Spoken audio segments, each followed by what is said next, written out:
Hello दोस्तों, welcome to my channel time is money 6296। तो आज का अपना टॉपिक रहने वाला है कि बैलेंस शीट क्या होती है और इसके साथ साथ हम यह भी जानेंगे कि बैलेंस शीट को किस प्रकार से बनाया जाता है। तो चलिए बिना टाइम वेस्ट करते हुए अपने टॉपिक की शुरुआत करते हैं। तो सबसे पहले अपना सवाल है कि बैलेंस शीट क्या होती है। तो बैलेंस शीट किसी भी प्रकार के व्यवसाय से संबंधित उसकी एसेट और उसकी लायबिलिटीज को दर्शाती है। और अगर आपको यह नहीं पता कि एसेट और लायबिलिटीज क्या होती है तो इसके बारे में मैंने अलग से वीडियो बना रखी है, आप मेरे चैनल पर जाकर उसको एक बार देख लीजिएगा, जिससे आपको यह टॉपिक और अच्छी तरीके से समझ में आ जाएगा। तो दोस्तों, एसेट से अभिप्राय ऐसी वस्तु से है जिससे हमें भविष्य में लाभ होने की संभावना होती है, और लायबिलिटी से अभिप्राय दोस्तों ऐसी वस्तु से है जिससे हमें भविष्य में श्रम, पूंजी और समय का भुगतान करना पड़ सकता है। और दोस्तों, एक बैलेंस शीट ऐसा माध्यम है जिसके द्वारा हम किसी भी व्यवसाय की वित्तीय स्थिति के बारे में जान सकते हैं। और जब भी कभी किसी भी व्यवसायी को लोन की आवश्यकता पड़ती है तो बैंक हमेशा उस व्यक्ति को लोन उसकी वित्तीय स्थिति के आधार पर ही प्रदान करते हैं। तो चलिए दोस्तों, अब हम जानते हैं कि बैलेंस शीट का निर्माण किस प्रकार से किया जाता है और वो कौन कौन सी चीजें होती हैं जो बैलेंस शीट के अंतर्गत शामिल की जाती है। तो चलिए दोस्तों, हम मान लेते हैं कि रवि नामक एक व्यक्ति है और उसने आरपी एंटरप्राइजेज के नाम से एक फर्नीचर की दुकान खोलने का निर्णय किया। सबसे पहले दोस्तों, उसने आरपी एंटरप्राइजेज के नाम से जीएसटी सर्टिफिकेट के लिए आवेदन किया। और दोस्तों, उसने जीएसटी रजिस्ट्रेशन पूरा करने के बाद बैंक में जाकर आरपी एंटरप्राइजेज के नाम से एक अकाउंट खुलवाया, जिसके अंतर्गत उसने 5 लाख रुपए जमा करवाए। तो दोस्तों, अब हम आते हैं अपने बैलेंस शीट के फॉर्मेट के ऊपर। तो अपने बैलेंस शीट का फॉर्मेट कुछ इस प्रकार से होता है, जिसके एक साइड एसेट लिखा होता है और दूसरी साइड लायबिलिटीज लिखा होता है। एसेट के अंतर्गत दोस्तों उन वस्तुओं की एंट्री की जाती है जिससे आपके व्यवसाय को फायदा हो सकता है, और लायबिलिटीज वाले कॉलम के अंतर्गत ऐसी वस्तुओं की एंट्री की जाती है जिससे आपको श्रम और पूंजी की हानि हो सकती है। तो दोस्तों, किसी भी व्यवसाय की शुरुआत के अंतर्गत जब भी कभी कोई फर्म का खाता खुलवाया जाता है और उसमें कैश जमा करवाया जाता है तो वह उस फर्म की एसेट मानी जाती है। तो यहाँ पर रवि ने जो बैंक में 5 लाख रुपए जमा करवाए थे वो इस फर्म के लिए एसेट माने जाएंगे, इसीलिए उसकी एंट्री एसेट वाले कॉलम के अंतर्गत कैश एट बैंक के रूप में लिखी जाएगी। और दोस्तों, यह जो बैलेंस शीट है वह आरपी एंटरप्राइजेज के लिए बनाई जाती है, न कि रवि के हिसाब से, क्योंकि रवि तो इसका मालिक है और उसने आरपी एंटरप्राइजेज को 5 लाख रुपए दे रखे हैं। और जब भी कभी बैलेंस शीट बनाई जाती है तो फर्म का खाता और उसके मालिक का खाता बिल्कुल अलग रखा जाता है। तो इस प्रकार दोस्तों, यह 5 लाख रुपए की जो एंट्री आई है यह फर्म के लिए एक लायबिलिटी मानी जाएगी, क्योंकि आज नहीं तो कल जब भी कभी फर्म को समाप्त किया जाएगा तो यह 5 लाख रुपए फर्म को रवि को प्रदान करने पड़ेंगे। तो इसलिए यह 5 लाख रुपए की जो एंट्री है यह फर्म की लायबिलिटी वाली साइड कैपिटल के नाम से लिखी जाएगी, जिसे रवि की पूंजी माना जाएगा। एक बात याद रखना दोस्तों, जब भी कभी आप बैलेंस शीट का निर्माण करोगे तो एसेट वाली साइड का जो भी टोटल होगा वह लायबिलिटी वाली साइड के टोटल से हमेशा मैच करेगा। और आगे चलकर इसी एग्जाम्पल की मदद से इसको अच्छी तरीके से समझेंगे।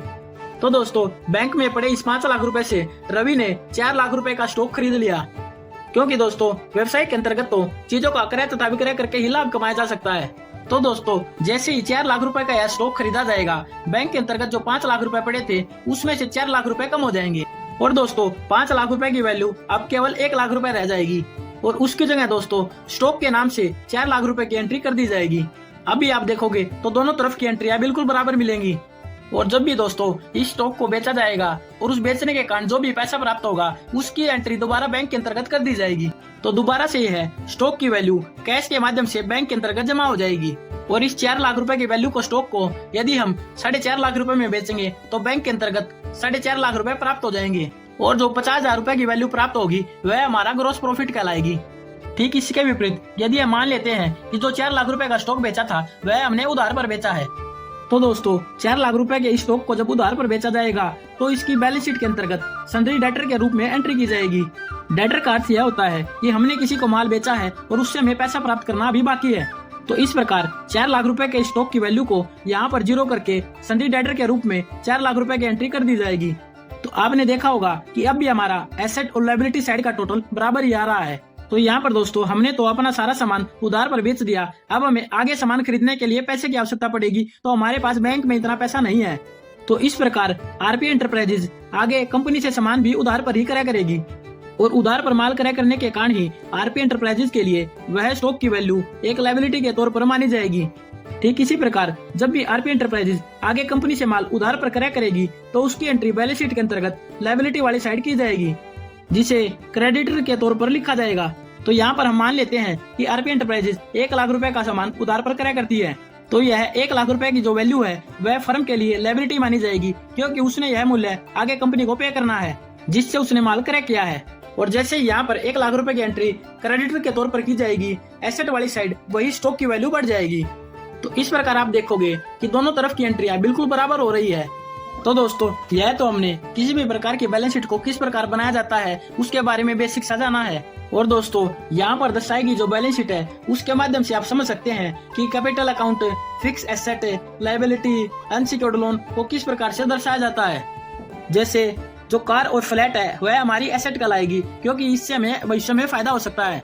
और जो कैपिटल वाली एंट्री है वह फर्म के लिए एक लायबिलिटी है, क्योंकि वह लायबिलिटी उस फर्म ने आगे भविष्य में पे करनी है। और जैसा आपने जाना है कि डेटर और क्रेडिटर क्या होते हैं, और यहाँ पर लिखी हुई इस डेटर की वैल्यू का यह अर्थ है कि आपने किसी को उधार पर सामान बेच रखा है जिसकी पेमेंट आनी बाकी है। और यहाँ पर लिखी हुई इस क्रेडिटर की एंट्री का यह अर्थ है कि आपने इस वैल्यू का माल आगे किसी कंपनी से क्रय कर रखा है जिसकी पेमेंट आपको करनी है, और यह वैल्यू आपके लिए एक लायबिलिटी है। ठीक इसी प्रकार आपने जो लोन ले रखा है वह भी आपके लिए एक लायबिलिटी है जो आपने भविष्य में पे करना है। और एसेट वाली साइड जो आपने लोन आपके दोस्त को दे रखा है वह आपके लिए एक एसेट ही मानी जाएगी, क्योंकि भविष्य में वह मूल्य आपको वापस प्राप्त हो जाएगा। और ठीक इसी प्रकार बैंक बैलेंस और कैश इन हैंड को तो आप जानते ही होंगे। तो यहाँ पर आप देखोगे कि दोनों साइड की एंट्री बिल्कुल समान है। तो यह था दोस्तों हमारा टॉपिक बैलेंस शीट के ऊपर। वीडियो अगर अच्छी लगी हो तो वीडियो को लाइक और चैनल को सब्सक्राइब कर दीजिएगा। धन्यवाद।